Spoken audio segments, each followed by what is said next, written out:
हमारे post graduation का final year था। कॉलेज का वैसे तो काफ़ी बड़ा ग्राउंड था, मगर वहाँ सीढ़ियों पर बैठने का अपना एक अलग ही आनंद था। हम सब फ्रेंड अधिकतर वहीं बैठ जाया करते थे। उसका एक कारण और भी था कि वहाँ से काफ़ी दूर तक देखा जा सकता था।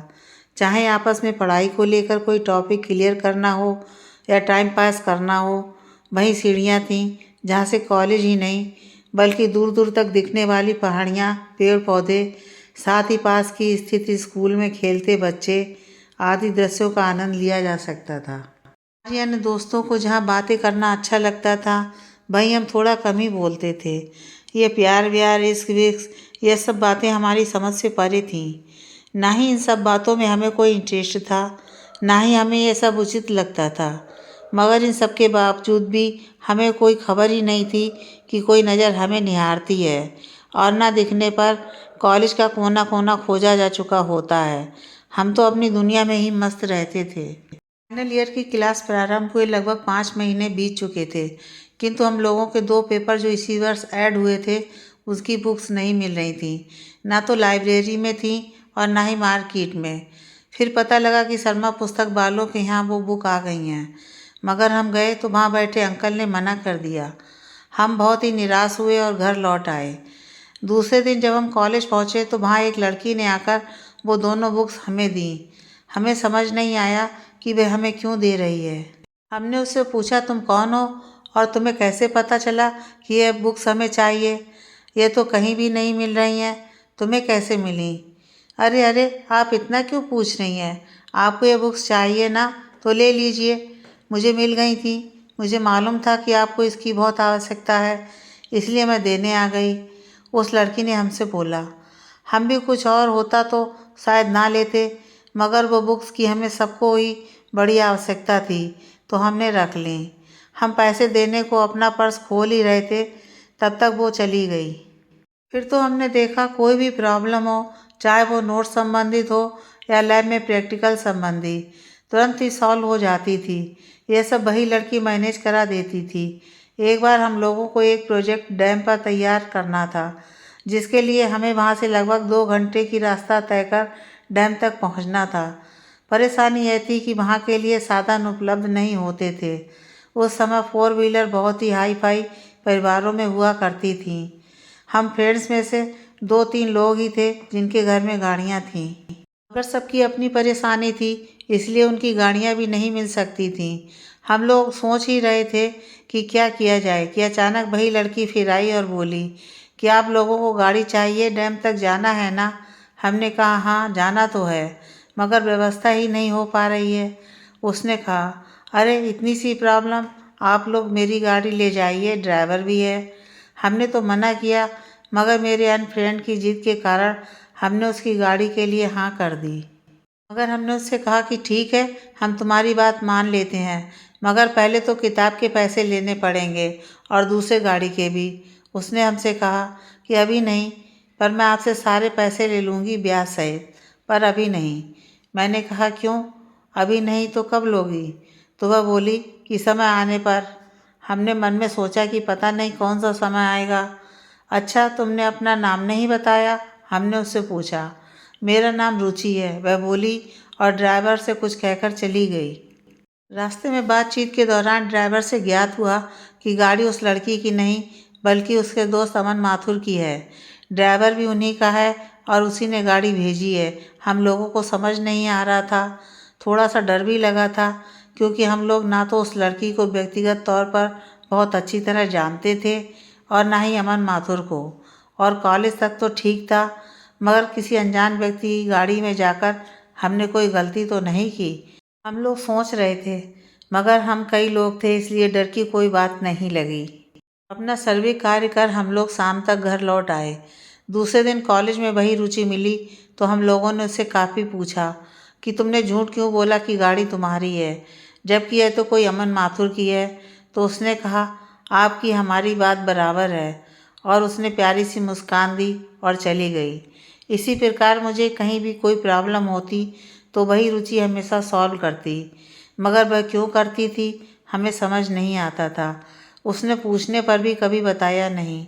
समय बीता, हमारे एग्ज़ाम भी हो गए। पोस्ट ग्रेजुएशन हो ही चुका था। हमारी शादी के प्रस्ताव भी आने लगे थे। हालांकि पापा अभी नहीं चाहते थे। वह चाहते थे कि अभी कोई जॉब की तैयारी करें और हम भी यही चाहते थे। मगर एक रिश्ता ऐसा आया जिसे हमारे पापा मम्मी ने हाँ कर दी।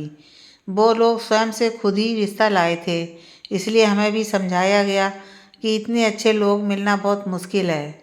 धन दौलत सब अपनी जगह है, सबसे पहले परिवार अच्छा होना चाहिए। हालांकि वह लोग हम लोगों के लिए अजनबी ही थे, मगर उन लोगों से मिलने के बाद ऐसा कुछ नहीं लगा। सब कुछ अच्छा होने के कारण हमारी शादी पक्की कर दी गई। अन्य रस्मों व शादी की तारीख निकालने के लिए पंडित जी को बुलाया गया, पर शादी अभी निकल ही नहीं रही थी। पंडित जी ने 1 वर्ष बाद के लिए तारीख निकाली। मम्मी पापा खुश थे तो हम भी खुश थे। धीरे धीरे सभी को पता लग गया कि हमारी शादी पक्की हो गई है। बात उस लड़की तक भी पहुंची तो लगभग 15-20 दिन बाद वह हमसे मिलने आई। हमने सोचा वैसे ही मिलने आई होगी, मगर उसने मौका देखकर हमसे कहा कि आप शादी कर रहे हो। हमने कहा हाँ, क्यों? तब उसने जो बोला, हम तो वो सुनकर चौंक गए। बोली, आप जानते हो आपके इस फैसले से किसी की लाइफ बर्बाद हो जाएगी। हमने कहा क्यों भाई, हमने किसी का क्या बिगाड़ा है? वह बोली, आप नहीं जानते हो आपको कोई कितना चाहता है। आपके वह सारे कार्य स्वतः ही हो जाना, आपके सोचने से पहले ही आपकी हर प्रॉब्लम सॉल्व हो जाना। जानते हो वह सब कौन करता है?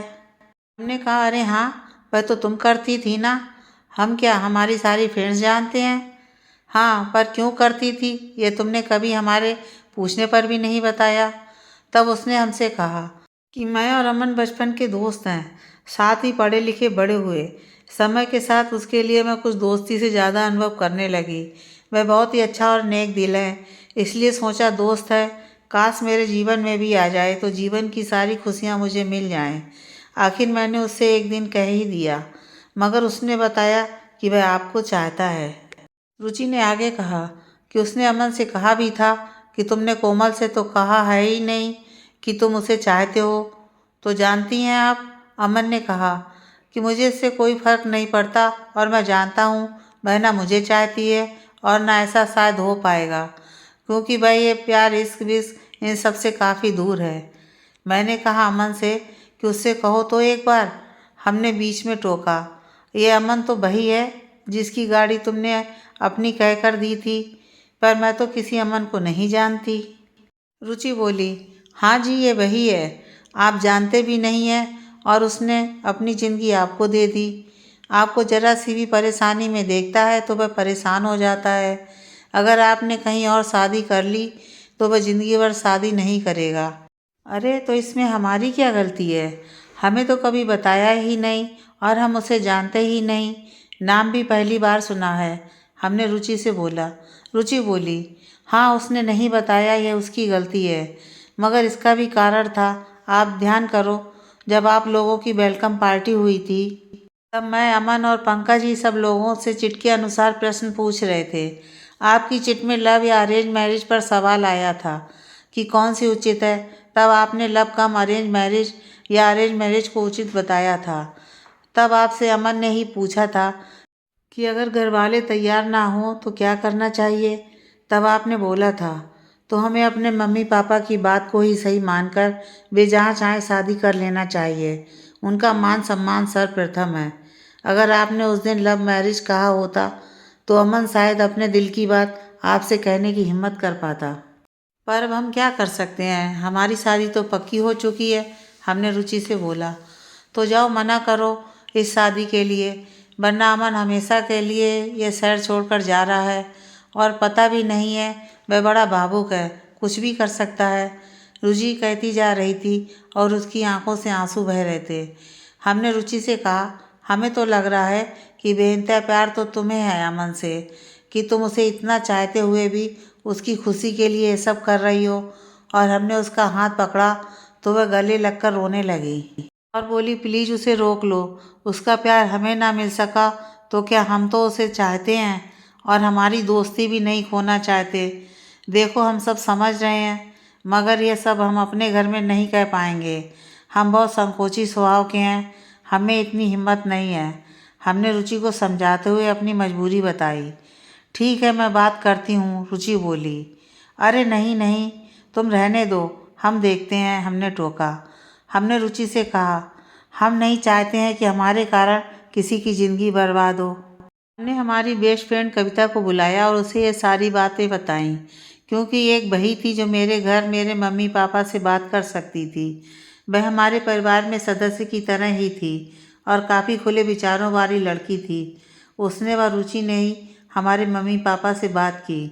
आंटी अंकल देखिए, कोमल को कितना भी अच्छा लड़का मिल जाए पर अमन जैसा शायद नहीं मिल पाएगा। सोचिए, जो लड़का उसके विचारों की इतनी कदर करता हो कि उसने आज तक कोमल से नहीं कहा, और उसकी शादी होने पर उसका फैसला है कि वह कभी भी शादी नहीं करेगा, तो वह कोमल की कितनी कदर करेगा। वह हमेशा उसके साथ खुश ही रहेगी। कविता लगातार बोलती जा रही थी। पापा ने रुचि को देखा और बोले, बेटा तुम इतना बड़ा त्याग क्यों कर रही हो? भाई, कोमल की शादी तो पक्की हो चुकी है, तो तुम्हें तो अमन से शादी कर लेना चाहिए। पापा ने पता नहीं क्या सोचकर उससे कहा।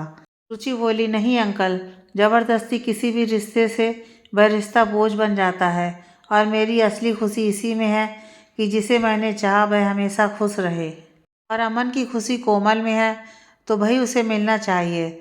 उसे खुश देखकर मैं भी खुश रहूँगी। और हाँ, मैंने कोई प्रण नहीं लिया कि मेरी अमन से शादी नहीं हुई तो मैं शादी ही नहीं करूँगी। मैं तो करूँगी, आखिर अपने शौक़ किससे पूरे करवाऊँगी। और वह अपने आंसुओं को छिपाते हुए खिलखिलाकर हंस दी। पापा ने प्यार से उसके सर पर हाथ फेरा और बोले, बेटी अगर तुम अपने प्यार की खुशी के लिए इतना बड़ा त्याग कर सकती हो, तो मेरी तो कोमल इकलौती बेटी है, मैं भी उसकी खुशी ही चाहूँगा। तुम्हारा कहना सच है कि जो लड़का मेरी बेटी के विचारों की इतनी इज्जत कर सकता है, वह उसकी भी हमेशा इज्जत करेगा।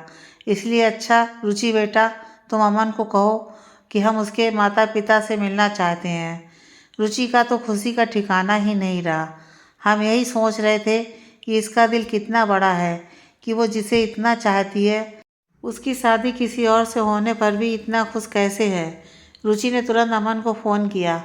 अमन ने खुशखबरी सुन, कोमल के मम्मी पापा तुमसे व अंकल आंटी से मिलना चाहते हैं। अमन को तो कुछ मालूम ही नहीं था, क्योंकि रुचि ने ही अमन को बताया था कि कोमल की शादी तय हो गई है। सुनकर अमन काफ़ी परेशान हो गया था, मगर अपने दुख का उसने एहसास होने नहीं दिया था।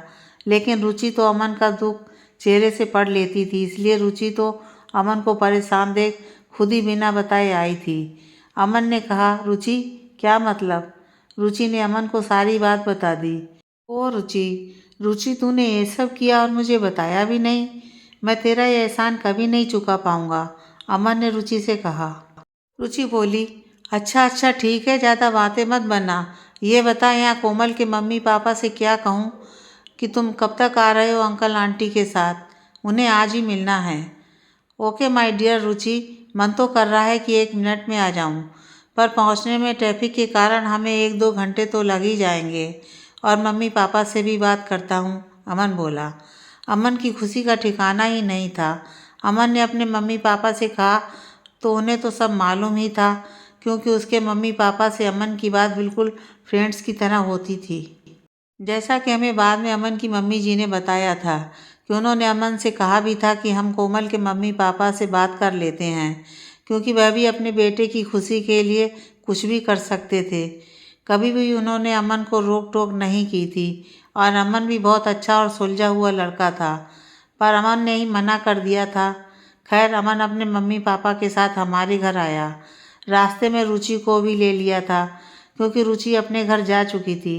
अमन रुचि से भले ही शादी नहीं कर सकता था, पर दोस्ती दोनों की बहुत गहरी थी। हमारा घर आया, एकदम बड़ी सी चमचमाती कार दरवाजे पर आकर रुकी।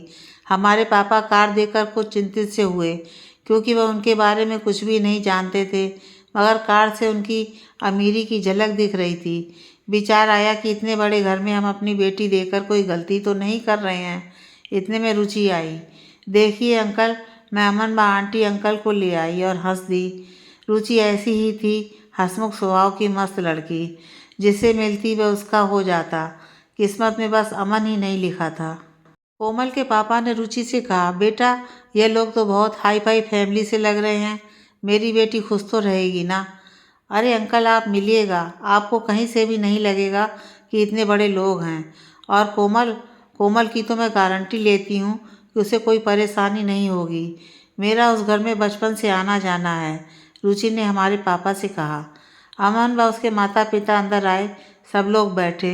औपचारिक बातें होना प्रारंभ हुई और थोड़ी देर बाद सभी लोगों की खूब हंसने बोलने की आवाज़ें आने लगीं, जैसे कि बरसों से एक दूसरे को जानते हों। क्योंकि हम दूसरे कमरे में थे, वहीं रुचि और कविता भी हमारे साथ ही थीं। कविता ने रुचि से कहा, यह लोग अभी अभी तो मिले हैं और बातें ऐसे हो रही हैं जैसे कब से जानते हों। रुचि बोली, यही तो अमन व अंकल आंटी, सभी इतने अच्छे हैं कि उनके साथ बैठ जाओ तो पता ही नहीं चलता कि समय कब निकल जाता है। इतना सब होने पर भी घमंड नाम मात्र का भी नहीं है। इतने में हमें बुलाया गया। सहमे सहमे से हम कमरे से बाहर पहुँचे। आज अमन को दूसरी बार ही देखा था, जिसमें पहली बार तो वही वेलकम पार्टी में ही देखा होगा, तो हमें भी बिल्कुल याद नहीं रहा था। मगर आज सच में उसे देखकर कुछ अलग सा एहसास हो रहा था।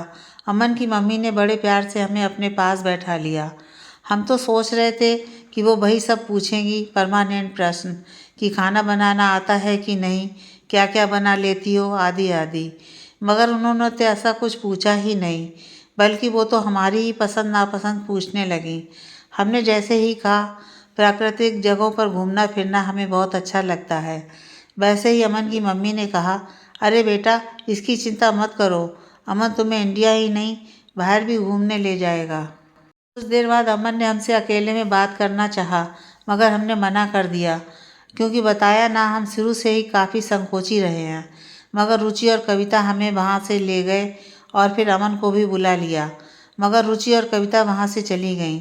अमन ने हमसे पूछा, कोमल, तुम तैयार तो होना है शादी के लिए, कोई प्रॉब्लम हो तो बताओ। हमने कभी ऐसे किसी से बात नहीं की थी, तो बस धीरे से कहा, नहीं। मगर आपने पहले क्यों नहीं बताया? अमन बोला, क्या नहीं बताया? हमने कहा, यही कि आप हमें चाहते हैं। अमन बोला, अरे तुमसे वेलकम पार्टी में हर प्रश्न का उत्तर तो हमने पूछ लिया था। तुमने तो साफ मना कर दिया था कि नहीं, मम्मी पापा जहाँ चाहे वहीं शादी करनी चाहिए। फिर मैं तुमसे कैसे बात करता? और मैं तुम्हारे बारे में जानता था कि तुम्हें ये प्यार व्यार में ज़्यादा विश्वास नहीं है, इसलिए कभी ये सोचकर भी कुछ नहीं कहा कि हमें गलत समझ, हमसे नफरत ही न करने लगो। फिर मैं तुम्हें चाहता हूँ, ज़रूरी नहीं कि तुम भी हमें चाहो। हमने कहा, हमारी तो शादी पक्की हो ही गई थी, और अगर रुचि नहीं बताती तो हमें तो मालूम ही नहीं पड़ता। वैसे रुचि भी आपको बहुत चाहती है, आपको उससे ज़्यादा प्यार हम पता नहीं कर पाएंगे या नहीं।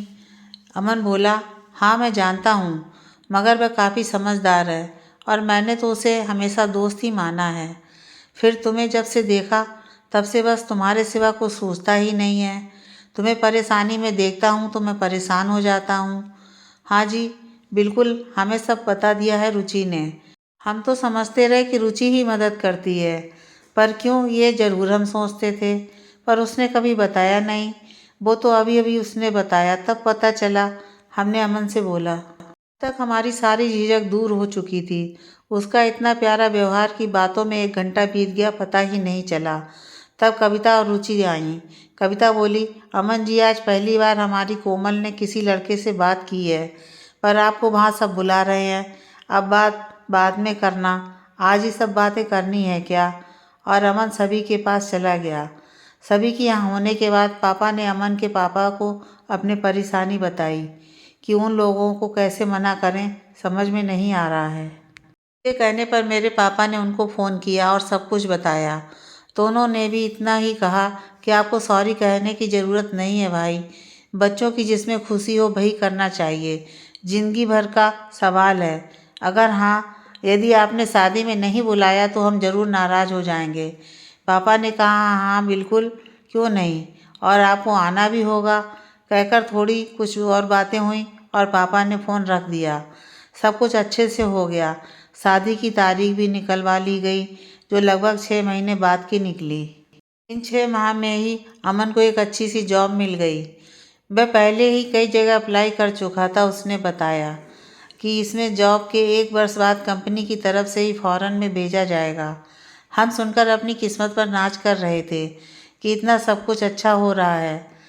उस पर फॉरेन जाना तो हमारे लिए असंभव सा सपना था। सब शादियों की तैयारी में लग गए। 6 महीने कैसे बीते पता ही नहीं चला और आखिर वह दिन भी आ गया। मन खुश भी था, मगर पापा मम्मी से दूर जाने का दुख उस सब सपनों पर भारी पड़ रहा था। हम तो बस रोए ही जा रहे थे, मगर जाना तो था ही। हमें देखकर अमन की भी आंखें भीग गईं। उसने ही हमारे मम्मी पापा को संभाला। कहा, मम्मी पापा आप बिल्कुल चिंता ना कीजिए, जब आप कहेंगे तब कोमल आपके पास होगी। मैं फॉरेन भी चला जाऊंगा, तब भी वहाँ से भी आने की पूरी पूरी कोशिश करूँगा, और आप ना चाहें तो मैं दूसरी जॉब कर लेता हूँ। यह वाली जॉब मैं छोड़ दूँगा, पर प्लीज़ आप रोइए मत। पापा ने कहा, अरे नहीं बेटा, तुम आगे बढ़ो। अब बिटिया विदा हो रही है, दुख तो होगा ही, बस तुम उनका ध्यान रखना। बिल्कुल आप चिंता ना करें, और आप चाहें तो आप भी हमारे ही साथ रहिएगा। अमन ने बड़े प्यार से पापा मम्मी को समझाया। आखिर हम अपने नए घर परिवार में नई उम्मीदों और नए सपनों को लेकर आ गए। रुचि भी हमारे साथ थी। वहाँ भी हमारे स्वागत की कुछ तैयारियाँ रुचि ने ही बड़े प्यार से की थीं। हमारे घर पहुँचते ही बोली, अमन आखिर तुम्हारा प्यार जीत ही गया, पर मुझसे यह मत कहना कि मेरा हार गया। मेरा प्यार भी तुम ही थे, तो मेरे प्यार की भी जीत ही हुई है। तुम खुश तो मैं भी खुश। रुचि का इतना समर्पण देख मैंने उसे गले से लगा लिया। आज भी रुचि अमन की बहुत अच्छी दोस्त है। हाँ, कुछ नासमझ लोगों को उनकी दोस्ती समझ में नहीं आती। हमें भी समझाते हैं कि उन दोनों की ज़्यादा निकटता हमारे लिए उचित नहीं है, लेकिन हम पर उनकी इन बातों का कोई असर नहीं होता, क्योंकि हम कोई भी रिश्ते में विश्वास होना ही चाहिए। हालांकि आज हम ऑस्ट्रेलिया में हैं, मगर जब भी इंडिया आना होता है तो अमन सबसे पहले रुचि से मिलता है, और उन दोनों की दोस्ती देखकर हमें बिल्कुल भी जलन नहीं होती, क्योंकि अमन का प्यार हमारे लिए सच्चा और पावन है। वैसे ही रुचि और अमन की दोस्ती भी। कुछ समय बाद रुचि ने भी एक अच्छी बेटी की तरह अपने माँ पापा की मर्जी से नीलेश से शादी कर ली। नीलेश भी काफ़ी अच्छा और समझदार लड़का है। रुचि को बहुत चाहता भी है और बहुत ध्यान भी रखता है। आज हम सब अपनी लाइफ में बहुत खुश हैं।